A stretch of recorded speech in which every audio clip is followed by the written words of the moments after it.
ખ્યાતિ હોસ્પિટલે ધંધુકાના પરિવારને પણ ચીરી નાખ્યું. રતનપુર ગામનો પરિવાર ભોગ બન્યો. ખ્યાતિ હોસ્પિટલના એક બાદ એક નવા કાંડ આવી રહ્યા છે. 2-3 પરિવાર નહીં પરંતુ અનેક પરિવારને મોતને ઘાટ ઉતાર્યાનો પર્દાફાશ થઈ રહ્યો છે. ત્યારે હવે ખ્યાતિ હોસ્પિટલે ધંધુકાના પરિવારને પણ ચીરી નાખ્યો. રતનપુર ગામના વ્યક્તિ ડોક્ટર પ્રશાંત વજીરાણીના કાંડનો ભોગ બન્યા. ખ્યાતિ હોસ્પિટલ કાંડના આરોપી ડોક્ટર પ્રશાંત વજીરાની પર વધુ એક પરિવારે બેદરકારીના આરોપ લગાવ્યા છે. ધંધુકાના રતનપુર ગામના ભાઈલાલભાઈ સોલંકીનું સાલ હોસ્પિટલમાં ડોક્ટર પ્રશાંતે ઓપરેશન કર્યું. ડોક્ટર પ્રશાંતે 2 નળી બ્લોક હોવાનું કહી તાત્કાલિક સ્ટેન્ટ મૂકવાની સલાહ આપી. મા કાર્ડમાં ઓપરેશન કરી સ્ટેન્ટ મૂકી આપ્યું. ઘટનામાં અમુક દિવસો બાદ ફરી ભાઈલાલભાઈની તબિયત લથડતા તેઓને ફરી સાલ હોસ્પિટલ લઈ જવાયા, જ્યાં ડોક્ટર વજીરાની જગ્યાએ ડોક્ટર કમલ હાજર હતા. તેમણે દર્દીને તપાસી 3જી નળી બ્લોક છે, તાત્કાલિક ઓપરેશન કરવું પડશે તેવું કહેતા પરિવારજનો તૈયાર થયા. પરંતુ ઓપરેશન બાદ તેઓને બહાર લાવ્યા બાદ દર્દીનું મૃત્યુ થયું હોવાનું જાણવા મળ્યું. જોકે થોડા સમય બાદ ખ્યાતિ હોસ્પિટલ કાંડ બહાર આવતા અને ડોક્ટર પ્રશાંતના કૃત્યોને સમાજ સામે આવતા ભાઈલાલભાઈના પરિવારજને વસ્ત્રાપુર, શાહીબાગ અને ધંધુકા પોલીસ મથકમાં અરજી કરી આકરા પગલાંની માંગ કરી. એક જ દિવસમાં અમિત શાહે અમદાવાદ વાસીઓને આપી કરોડોની ભેટ. 4 કાર્યક્રમમાં એક સાથે હાજર. કેન્દ્રીય ગૃહમંત્રી અમિત શાહ ગુજરાતના પ્રવાસે છે, ત્યારે કરોડોના વિકાસ કાર્યોની ભેટ આપી. વિવિધ 4 કાર્યક્રમમાં હાજરી આપી. લોકાર્પણ, ખાતમુહૂર્ત કર્યું. ગાંધીનગર, અમદાવાદ અને સાબરકાંઠાના કાર્યક્રમમાં હાજરી આપી. કેન્દ્રીય ગૃહમંત્રી અમિત શાહ પ્રથમ ગાંધીનગરમાં ફિલા વિસ્ટા 2024નું ઉદ્ઘાટન કર્યું. મહાત્મા મંદિરમાં દાંડી કુટીરમાં ફિલા વિસ્ટા 2024નું આયોજન કરાયું. આ 2 દિવસના પ્રદર્શનમાં વિશિષ્ટ અને દુર્લભ સ્ટેમ્પ્સનો રસપ્રદ જગત જોવા મળશે. જે બાદ કેન્દ્રીય ગૃહમંત્રી અમિત શાહે રક્ષા શક્તિ યુનિવર્સિટી ખાતે સંમેલનમાં હાજરી આપી, જ્યાં 50મું અખિલ ભારતીય પોલીસ વિજ્ઞાન સંમેલનની શરૂઆત કરાવી. ત્યારબાદ સાબરકાંઠાના હિંમતનગરમાં સાબર ડેરીના અત્યાધુનિક કેટલફીડ પ્લાન્ટનું કેન્દ્રીય ગૃહમંત્રી અમિત શાહે ઉદ્ઘાટન કર્યું. કેટલફીડ પ્લાન્ટના ₹210 કરોડના ખર્ચે બનાવ્યો છે, જેમાં પશુ આહાર તૈયાર કરાશે, જેથી અરવલ્લી અને સાબરકાંઠાના પશુપાલન ક્ષેત્રે જોડાયેલી મહિલાઓને સાબર ડેરી સાબરદાણ પૂરું પાડશે. ગૃહમંત્રી અમિત શાહે કહ્યું, પશુઓને પોષણયુક્ત આહાર પૂરો પાડશે સાબર ડેરી, તેનો મને વિશ્વાસ છે. જે બાદ ગૃહમંત્રી અમિત શાહ સાણંદ પહોંચ્યા. અહીં સાણંદના શેલામાં તળાવનું લોકાર્પણ કર્યું. પદ્મભૂષણ રજનીકાંત શ્રોફના નામથી તળાવનું નિર્માણ કરાયું. 21 કરોડના ખર્ચે તળાવ અને ઉદ્યાનનું નિર્માણ કરાયું. 53,000 સ્ક્વેર મીટરમાં તળાવનો વિકાસ કરાયો. 8,000 સ્ક્વેર મીટરમાં આર્ટિફિશિયલ લેક છે. ગુજરાતના પ્રવાસે છે કેન્દ્રીય ગૃહમંત્રી અમિત શાહ, ત્યારે અમદાવાદના શેલા વિસ્તારમાં તળાવના લોકાર્પણ પ્રસંગે પહોંચ્યા હતા. કાર્યક્રમ દરમિયાન સ્થાનિક લોકો સાથે વાત કરી હતી. શેલામાં રહેતા લોકોએ ગટર સહિત પ્રાથમિક સુવિધાને લઈને અમિત શાહને રજૂઆત કરી હતી. ત્યારે શેલા વિસ્તારમાં ગટરની અસુવિધાને લઈને કેન્દ્રીય ગૃહમંત્રી અમિત શાહે સ્થાનિકોને ખાતરી આપી અને થોડા મહિનામાં તમામ સમસ્યા હલ થઈ જવાની ખાતરી આપી હતી. થોડી શરૂઆતમાં પડે, પણ એની ગટરની અને પીવાના પાણીની બધી જ વ્યવસ્થા થઈ ગઈ. 1 વર્ષ થશે, આપણે વસ્ત્રાપુર જેવું થઈ જશે. ચિંતા બધાને ખબર જ છે કે થોડોક ટાઈમમાં બધું ફાઇનલ થઈ ગયું. લગભગ મોટી સ્કીમ છે ને, 1500 કરોડ રૂપિયાની ગટર છે, એને નાખવામાં થોડી વાર લાગશે. રાજકોટ નાગરિક સહકારી બેંકમાં ભાણેજ સામે મામાએ માર્યું મેદાન. ભાજપ સમર્થન સહકાર પેનલની એકતરફી જીત. 28 વર્ષ બાદ યોજાયેલી રાજકોટ નાગરિક સહકારી બેંકની ચૂંટણીમાં ભાણેજ પર મામા ભારે પડ્યા. મામા જૂથનો વિજય થયો, ભાણેજ જૂથનો કારમો પરાજય થયો. રાજકોટ નાગરિક બેંકની ગત રવિવારે યોજાયેલી ચૂંટણીના પરિણામો આવી જતા સત્તાધારી સહકાર પેનલનો જંગી લીડથી વિજય થયો છે. 21 ડિરેક્ટરોની પ્રતિષ્ઠાભરી ચૂંટણીમાં સહકાર પેનલને 6 બેઠકો બિનહરીફ મળ્યા બાદ બાકીની 15 બેઠકો માટે ગત રવિવારે મતદાન યોજાયું, જેમાં સરેરાશ 96.39% મતદાન નોંધાયું. રૈયા સર્કલ પાસે આવેલ નાગરિક બેંક ખાતે પણ મતગણતરી હાથ ધરાઈ, જેમાં મહિલા અનામત બેઠકો ઉપર સહકાર પેનલના બંને મહિલા ઉમેદવારો જ્યોતિબેન ભટ્ટ અને કીર્તિબેન જાદવનો ભવ્ય વિજય થયો. સહકાર પેનલના જ્યોતિબેન ભટ્ટને 320માંથી 290 અને કીર્તિદાબેન જાદવને 286 મત મળ્યા, જ્યારે સંસ્કાર પેનલના દીનાબેન બોઘાણીને માત્ર 38 મત મળતા તેમનો કારમો પરાજય થયો.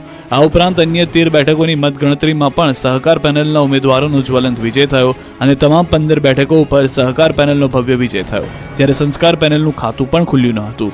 સહકાર પેનલના ઉમેદવારોને રાજકોટ શહેરના 189 મતમાંથી સરેરાશ 150 મત મળ્યા, ત્યારે સંસ્કાર પેનલના એક પણ ઉમેદવારને પૂરા 40 મત પણ મળ્યા નથી. કલ્પક મણિયાર જૂથ ખાસ કંઈ ઉકાળી શક્યું નથી અને મતદારે આ જૂથને જાકારો આપ્યો. તો પરિણામ બાદ જીતેલા ઉમેદવારો એકબીજાનું મોઢું મીઠું કરાવ્યું હતું. તો વિજેતા ઉમેદવાર દેવાંગ માકડે કહ્યું કે રાષ્ટ્રીય સ્વયંસેવક સંઘની વિચારધારાની આ જીત છે. ગુજરાતમાં કાતિલ ઠંડીનો રાઉન્ડ શરૂ. 4 દિવસ કડકડતી ઠંડી પડશે. ગુજરાતમાં જેની આતુરતાપૂર્વક રાહ જોવાઈ રહી હતી તે સમય આવી ગયો છે. ગુજરાતીઓ ધ્રુજવા લાગ્યા છે. લાંબી રાહ જોડાવ્યા બાદ ગુજરાતમાં કાતિલ ઠંડીનો રાઉન્ડ શરૂ થઈ ગયો છે. આખું ગુજરાત ઠંડીની ઝપેટમાં આવી ગયું છે. ગુજરાતના મોટાભાગના શહેરો ટાઢાબોળ થઈ ગયા છે. સવાર સાંજ ગાઢ ધુમ્મસ છવાવા લાગ્યું છે. રાજ્યમાં ઠંડીનો ચમકારો વધતા લોકો ગરમ કપડાં પહેરવા જોવા મળી રહ્યા છે. હજુ 4 દિવસ સુધી કડકડતી ઠંડી પડશે.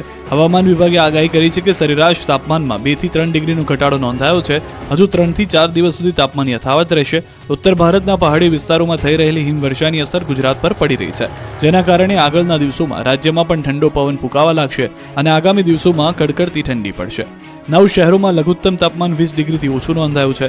આ સિવાય નલિયામાં સૌથી ઓછું 15.8 ડિગ્રી તાપમાન નોંધાયું. ડિસેમ્બરમાં હાડ થીજોતી ઠંડી પડશે. તો અંબાલાલ પટેલે આગાહી કરી છે કે 23, 24, 25 નવેમ્બર મજબૂત પશ્ચિમી વિક્ષેપ આવવાની શક્યતા છે.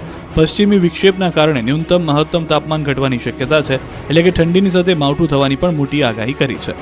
નવેમ્બર ડિસેમ્બરમાં માવઠું થઈ શકે છે. સાથે બંગાળના ઉપસાગરમાં ચક્રવાત સર્જાવાને કારણે માર્ચ એપ્રિલમાં પણ માવઠાની શક્યતા છે. ડુંગળીના ઘટશે ભાવ. ગોંડલ યાર્ડ 1.5 લાખ ડુંગળીની આવકથી છલકાયું. બેકાબુ બનેલા ડુંગળીના ભાવ હવે આવી શકે છે કાબૂમાં. મોંઘી દાટ બનેલી કસ્તુરીના ભાવ હવે ઘટશે, કેમ કે ગોંડલ માર્કેટ યાર્ડમાં ડુંગળીની અધધ આવક નોંધાઈ છે, જેના કારણે યાર્ડની બહાર બંને બાજુ જણસી ભરેલા વાહનોની લાંબી કતાર લાગી ગઈ. મંગળવારે ડુંગળીના 1,20,000 કટ્ટાની આવક થઈ. ગોંડલ માર્કેટ યાર્ડમાં હરાજીની પ્રક્રિયામાં ડુંગળીને એક મણના 200 થી 900 રૂપિયા સુધીનો ભાવ બોલાયો. ખેડૂતોને ડુંગળી પાકના સારા ભાવ પણ મળી રહ્યા છે. સારા ભાવ મળતા મોટી સંખ્યામાં ખેડૂતો ડુંગળી વેચવા આવતા યાર્ડ બહાર 10 કિલોમીટરની લાંબી લાઈનો લાગી. સૌરાષ્ટ્રમાંથી રાજકોટ, પોરબંદર, ભાવનગર, અમરેલી, જૂનાગઢ, મોરબી સહિતના જિલ્લાઓમાંથી ખેડૂતો પોતાનો પાક લઈને આવી રહ્યા છે. ત્યારે મગફળીની 80,000 ગુણીની આવક નોંધાઈ. મગફળીના 800 થી 1200 રૂપિયા સુધીના ભાવ બોલાયા. યાર્ડમાં જણસીઓની બમ્પર આવકને કારણે પગ મૂકવાની પણ જગ્યા નથી. યાર્ડ છલોછલ ભરાતા યાર્ડના સત્તાધીશોએ મગફળી અને ડુંગળીની આવક બંધ કરી છે. મોટા પ્રમાણમાં ડુંગળીની આવક થતાં હાલ ડુંગળીની આવક બંધ કરવામાં આવી છે. જ્યાં સુધી યાર્ડના સત્તાધીશો દ્વારા નવી જાહેરાત કરવામાં ન આવે ત્યાં સુધી બંને જણસીની આવક બંધ કરવામાં આવી છે.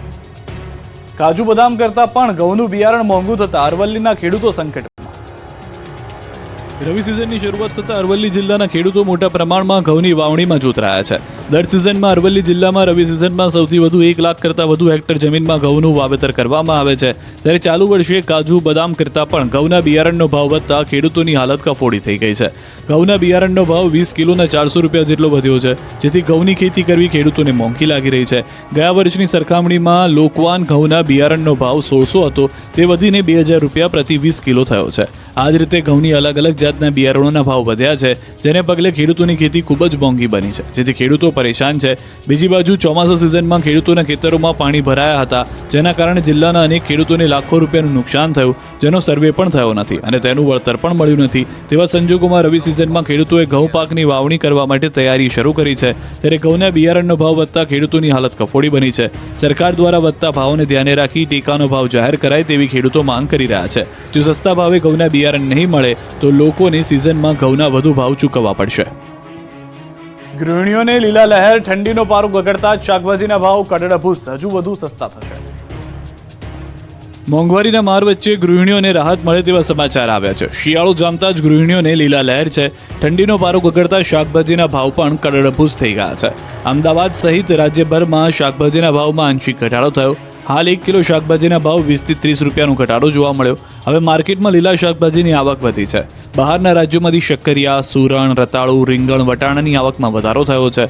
અમદાવાદના એપીએમસી માર્કેટમાં શાકભાજીના રોજના 475 જેટલા વાહનો આવે છે. પહેલા જે આવક 50 થી 60,000 ક્વિન્ટલ હતી તે 91,980 ક્વિન્ટલ પહોંચી ગઈ છે.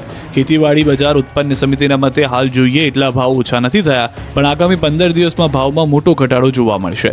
શાકભાજીના ભાવ પર નજર કરીએ તો એપીએમસીમાં રીંગણ 120 રૂપિયા પ્રતિ કિલોએ વેચાતા, જે 50% ઘટીને હવે 60 રૂપિયા કિલો વેચાઈ રહ્યા છે. ગુવારના ભાવ 160 થી ઘટીને 100 રૂપિયા, કોબીજ 100 રૂપિયા કિલોએ ઘટીને 80 રૂપિયા, ટમાટર 60 રૂપિયા, જ્યારે ફ્લાવરના 120 રૂપિયા ભાવ થઈ ગયા છે. વટાણા, રવૈયા, પાપડી, ટિંડોરાના ભાવમાં પણ ઘટાડો જોવા મળી રહ્યો છે. ધીમે ધીમે શાકભાજીની આવક વધતા અનુમાન છે કે આગામી 15 દિવસમાં શાકભાજીના ભાવમાં 50% ઘટાડો આવી જશે.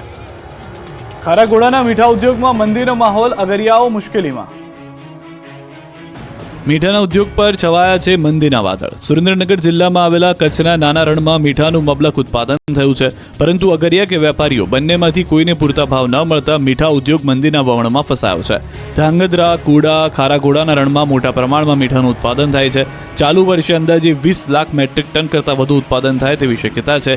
જોકે બજારમાં માંગ ઘટતા વેપારીઓ મુશ્કેલીમાં મુકાયા છે. ગત વર્ષે 1 મેટ્રિક ટન મીઠાનો ભાવ 550 થી 700 રૂપિયા સુધીનો હતો. જોકે આ વર્ષે ભાવમાં 200 રૂપિયાનો ઘટાડો થતા અગરિયાઓ માથે આપ ફાટ્યું છે. આ વર્ષે મીઠાના ભાવ 400 થી 450 રૂપિયા જ મળી રહ્યા છે. વૈશ્વિક બજારમાં ઓછી માંગ રણમાં અગરિયાને પ્રવેશબંધી ભાવમાં ઘટાડા પાછળ જવાબદાર હોવાનું કહેવું છે. પોષણક્ષમ ભાવ ન મળતા અગરિયાઓના પરિવારનું ગુજરાન ચલાવવું પણ મુશ્કેલ બની ગયું છે. ત્યારે સરકાર આ મામલે નક્કર પગલાં લઈ મીઠાના યોગ્ય ભાવ મળે તેવી કાર્યવાહી કરે તેવી માંગ ઉઠી છે. મહત્વનું છે કે સુરેન્દ્રનગર જિલ્લામાં આવેલા કચ્છના નાના રણમાં અંદાજે 15,000થી વધુ પરિવારો કાળી મજૂરી કરી સફેદ મીઠાનું ઉત્પાદન કરે છે. પણ હાલ તો મીઠાના ભાવમાં કડાકાને લઈને જે અગરિયાઓ કાળી મજૂરી કરી મીઠું પકવી લોકોના ઘરની રસોઈને સ્વાદિષ્ટ બનાવે છે, તેમની જિંદગીમાં પણ જાણે ખારાશ ભળી ગઈ છે. દાહોદમાં કેવાયસી માટે લોકોએ રાતથી જ લગાવી લાઈન, આખી રાત ઠર્યા અરજદારો. આ કોઈ બેઘર લોકો નથી, આ કોઈ ભિક્ષુકો કે ગરીબો નથી જે ઘર બહાર વગર રોડ પર સૂઈ રહ્યા છે. પણ આ શરમજનક દ્રશ્યો છે રાશન કાર્ડ કેવાયસીના ધાંધિયાના. તંત્રની પોલ ખોલતી આ તસવીર છે દાહોદની. આખો દિવસ કલાકો સુધી લાઈનમાં ઊભા રહેવા છતાં દાહોદ તાલુકા પંચાયતમાં કેવાયસીના કામ થતા નથી. લોકો કામ ધંધા મૂકીને આખો દિવસ બગાડે છે, લાઈનમાં ઊભા રહે છે, પરંતુ સર્વરના ધાંધિયા અને ઢીલી નીતિના કારણે આધાર કાર્ડ, રાશન કાર્ડ સહિતના કેવાયસીના કામ થતા નથી. જેથી કંટાળેલા લોકોએ દાહોદ તાલુકા પંચાયત ઓફિસની બહાર રાતથી અડીંગો જમાવી દીધો. કેટલાક લોકોએ તો આખી રાત જ કચેરીની બહાર પસાર કરી. 4-5 દિવસથી ધક્કા ખાઈ થાકેલા લોકો ધાબળા લઈને જ અહીં સૂઈ ગયા. આખી રાત ઠંડીમાં ઠર્યા. આધાર, રાશન કાર્ડ સહિતની કેવાયસી માટે રાત્રિથી જ લોકોએ પગરખા મૂકી લાઈનો લગાવી. લોકોએ કહ્યું કે 4-5 દિવસથી ધક્કા ખાઈ રહ્યા છીએ, છતાં કામ થતા નથી. ત્યારે લોકોને સારી સુવિધાઓ આપવામાં આવે તેવી માંગ કરાઈ છે. તો દ્વારકાના ખંભાળિયામાં આધાર કાર્ડમાં સુધારા અને કેવાયસી માટે લોકો ધક્કા ખાવા મજબૂર છે. મામલતદાર કચેરીમાં આવેલા આધાર કાર્ડ કેન્દ્ર પર આવતા અરજદારોને ભારે મુશ્કેલી થઈ રહી છે. 3 દિવસ ધક્કા ખાવા છતાં વારો ન આવતા હોવાનો અરજદારોનો આક્ષેપ છે. કેન્દ્ર પર ટોકન સિસ્ટમથી કામગીરી થઈ રહી છે, ત્યારે અરજદારોનું કહેવું છે કે રોજ ધક્કા ખાવા છતાં તેમને ટોકન નથી મળી રહ્યા. આધાર કાર્ડમાં કેવાયસી અને અન્ય સુધારાઓ ન થઈ શકતા અરજદારો અગત્યના લાભથી વંચિત રહેતા હોવાનો આક્ષેપ છે. તો કેટલાક લોકોના અન્ય કામ પણ અટકી પડ્યા છે. ત્યારે આધાર કેન્દ્ર પર કામગીરી ઝડપી અને સરળ થાય તેવી અરજદારોની માંગ છે. વલસાડમાં એમ્બ્યુલન્સનો દુરુપયોગ, એમ્બ્યુલન્સમાં દર્દીઓની નહીં સામાનની હેરાફેરી. જ્યારે કોઈ વ્યક્તિ બીમાર હોય કે પછી તેને તાત્કાલિક સારવારની જરૂર હોય ત્યારે એમ્બ્યુલન્સનો ઉપયોગ થતો હોય. એમ્બ્યુલન્સમાં દર્દીઓની હેરાફેરી થતી હોય, પરંતુ વલસાડ જિલ્લામાં એમ્બ્યુલન્સનો ઉપયોગ કંઈક અલગ જ રીતે થઈ રહ્યો છે.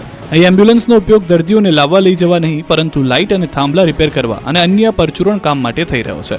હાઈવે પર લાઇટ બગડી જતા એજન્સી દ્વારા લાઇટ રિપેર કરવા માટેનો સામાન એમ્બ્યુલન્સમાં લાવવો પડ્યો હતો. આ ઘટનાનો વિડીયો એક જાગૃત નાગરિક દ્વારા ઉતારવામાં આવ્યો હતો. આ વિડીયો સામે આવ્યા બાદ એજન્સી દ્વારા એમ્બ્યુલન્સને થઈ રહેલા દુરુપયોગનો મુદ્દો ચર્ચાનું કેન્દ્ર બન્યો છે. પાલીતાણાની ખારો નદી બની પ્રદૂષિત, નદીમાં ગટરના પાણીનો નિકાલ કરતા રોષ. પવિત્ર નગરી પાલીતાણા અસ્વચ્છ પાણીના કારણે દૂષિત થઈ છે. પાલિકાના શાસકોની અણાવડતના કારણે એક સમયે બિલકુલ સ્વચ્છ ખારો નદી નગરપાલિકાના પાપે દૂષિત પાણીથી ખદબદી રહી છે. અહીં 24 કલાક દૂષિત પાણી ઠલવાતા આસપાસના 1 લાખથી વધુ રહીશો પર રોગચાળાનો ખતરો ઊભો થયો છે, જે કારણે પાલીતાણાની પવિત્ર ગણાતી નદી પર જોખમ ઊભું થયું છે.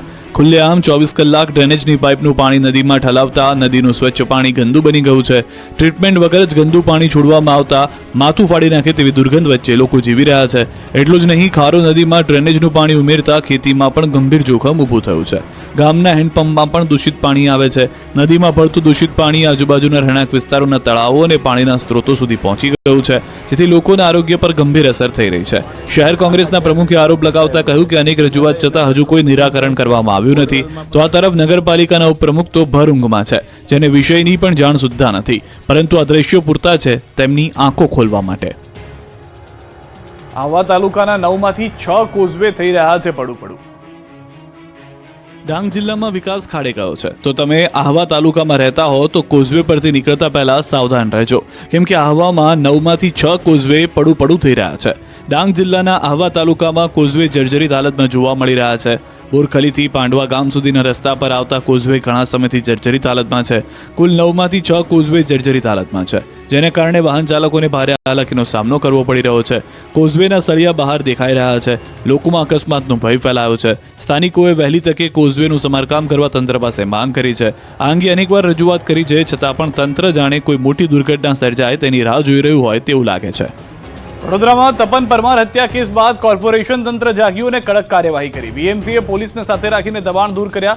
નાગરવાડામાં પોલીસ અને કોર્પોરેશનની મોટી કાર્યવાહી. કોર્પોરેશને સંવેદનશીલ વિસ્તારમાં પહોંચી લારી ગલ્લાના દબાણો હટાવ્યા. કોર્પોરેશને અનેક લારી ગલ્લા જપ્ત કર્યા. ડીસીપી કક્ષાના અધિકારીઓ બંદોબસ્તમાં હાજર રહ્યા. તપન પરમારના મોત બાદ મોડે કોર્પોરેશન જાગતા ઉઠ્યા છે અનેક સવાલ. કોર્પોરેશનની કાર્યવાહીથી લોકોના ટોળા પણ ભેગા થઈ ગયા હતા, પરંતુ જેટલા પણ વિસ્તારની અંદર ગેરબંધારણીય મકાનો હતા કે જે દુકાનો હતી, લારીઓ હતી, તે તમામ વસ્તુઓ ઉપાડી લેવામાં આવી છે. તપન હત્યા કેસ બાદ કોર્પોરેશનની આ કાર્યવાહી જોવા મળી રહી છે. વેરાવળમાં દબાણકર્તાઓની ખેર નથી, ફરી શરૂ થયું દાદાનું બુલડોઝર.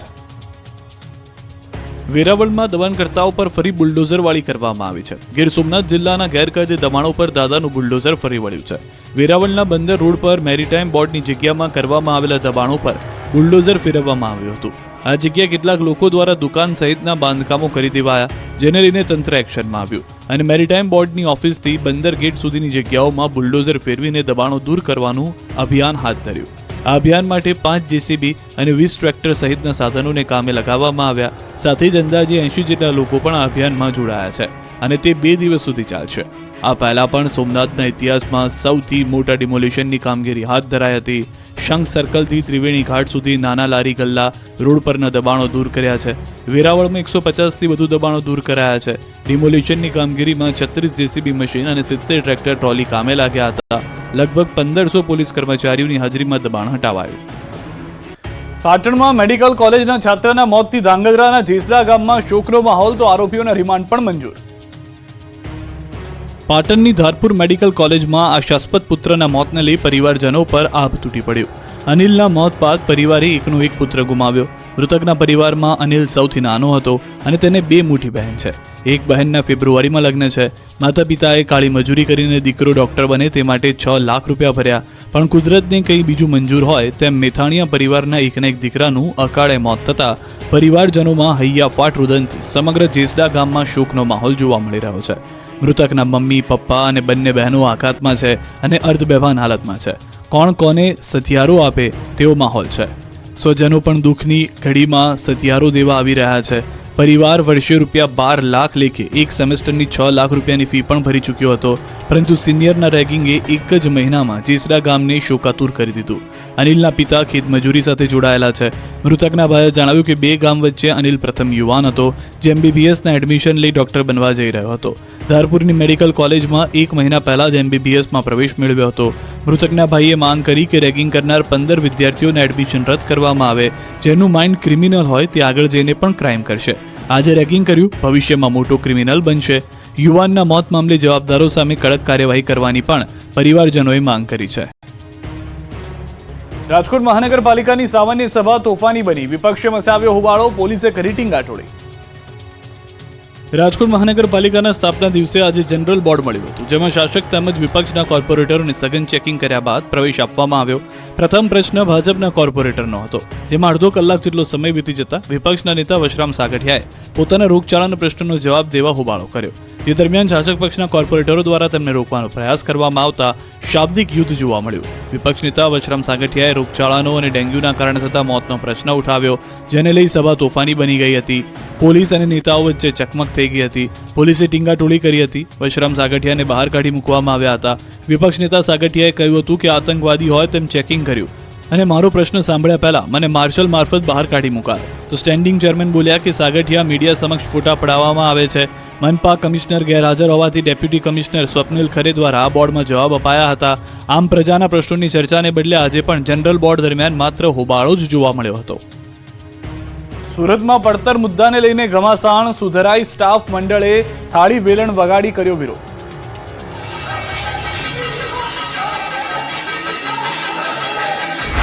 કઈ આ રીતે સુરતમાં પાલિકાની ઓફિસ થાળી વેલણના રણકારથી ગુંજી ઉઠી. સુરત પાલિકાના કર્મચારીઓ પડતર પ્રશ્નોની રજૂઆત કરવા માટે પહોંચ્યા. સુરત સુધરાઈ કામદાર સ્ટાફ યુનિયન દ્વારા મહાનગરપાલિકા કચેરીના કમ્પાઉન્ડમાં મોટી સંખ્યામાં કર્મચારીઓ ભેગા થઈ થાળી વગાડી મનપા ગજવી હતી. પોતાની વાત અધિકારીઓના બહેરા કાન સુધી પહોંચાડવાનો પ્રયાસ કર્યો. અધિકારીની કેબિન બહાર પણ થાળીઓ વગાડી સૂત્રોચ્ચાર કરીને રજૂઆત કરી.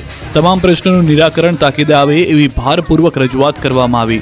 સુધરાજ સ્ટાફ મંડળની માંગ છે કે સુરત મહાનગરપાલિકાના વહીવટી કેડરમાં વર્ગ 1, 2, 3માં ફરજ બજાવતા ક્લાર્કને તાકીદે બઢતી આપવામાં આવે તેમજ ₹4200નો ગ્રેડ આપવામાં આવે.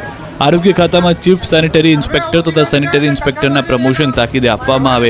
જે કર્મચારીઓને સસ્પેન્શન હેઠળ મૂકવામાં આવેલા છે તેઓને તાકીદ ફરજ પર લેવા. કર્મચારીઓની માંગ નહીં સ્વીકારે ત્યાં સુધી વિરોધ માટેના વિવિધ કાર્યક્રમો કરવાની ચીમકી આપી છે. દિવાળી પણ જતી રહી છતાં રોડ ખખડધજ રહેતા કોંગ્રેસે વિરોધ કર્યો. ચોમાસું પૂર્ણ થયાને ઘણો સમય વીતી ગયો હોવા છતાં રાજ્યના કેટલાય વિસ્તારોમાં રસ્તાના હાલ બેહાલ છે. કેટલાક વિસ્તારોમાં કોંગ્રેસે બિસ્માર રોડને લઈને વિરોધનો વંટોળ ઉભો કર્યો. મહેસાણાના બેચરાજીમાં બિસ્માર રોડ રસ્તાઓને લઈને કોંગ્રેસનું વિરોધ પ્રદર્શન. આ તરફ અમરેલીમાં કોંગ્રેસે બિસ્માર રોડને લઈને વિવિધ બેનર્સ સાથે વિરોધ કર્યો. ભાવનગરમાં રસ્તાની ધીમી કામગીરીને લઈને લોકોની મુશ્કેલીમાં વધારો થયો. મહેસાણાના બેચરાજીમાં રોડ રસ્તા બિસ્માર મામલે કોંગ્રેસે હલ્લાબોલ કરી વિરોધ પ્રદર્શન કર્યું. છેલ્લા કેટલાય સમયથી રોડ રસ્તામાં મોટા ખાડા પડવાને લઈને વાહન ચાલકોને હાલાકી પડી રહી છે. હાલાકીથી બહુચરાજીના પૂર્વ ધારાસભ્ય ભરતજી ઠાકોર અને સ્થાનિક કોંગ્રેસ કાર્યકરો એકત્ર થઈ બેનરો સાથે વિરોધ કર્યો. બહુચરાજી મામલતદાર કચેરી પાસે રોડ પર બેસી વિરોધ પ્રદર્શન કર્યું. મામલતદારને ત્વરિત આ રોડના સમારકામ થાય તેવી માંગ સાથે આવેદન આપ્યું. તો અમરેલીમાં કોંગ્રેસે બિસ્માર રોડને લઈને વિવિધ બેનર સાથે વિરોધ કર્યો. વડિયા કોંગ્રેસ નેતા, કાર્યકરો અને આગેવાનોને બેનર્સ લઈ ભાજપ વિરોધી નારેબાજી કરી. છેલ્લા 2.5 વર્ષથી વડિયાથી બાટવા દેવળીનો રોડ બિસ્માર હોવાનો કોંગ્રેસ કાર્યકરોએ આક્ષેપ કર્યો. વિરોધ દરમિયાન કોંગી કાર્યકર્તાઓએ જય શ્રીરામના નારા સાથે રામધૂન બોલાવી બિસ્માર રોડ બનાવી આપવા માંગ કરી. ભાવનગર શહેરમાં મુખ્ય 2 પ્રવેશદ્વાર પાસેથી વર્ષો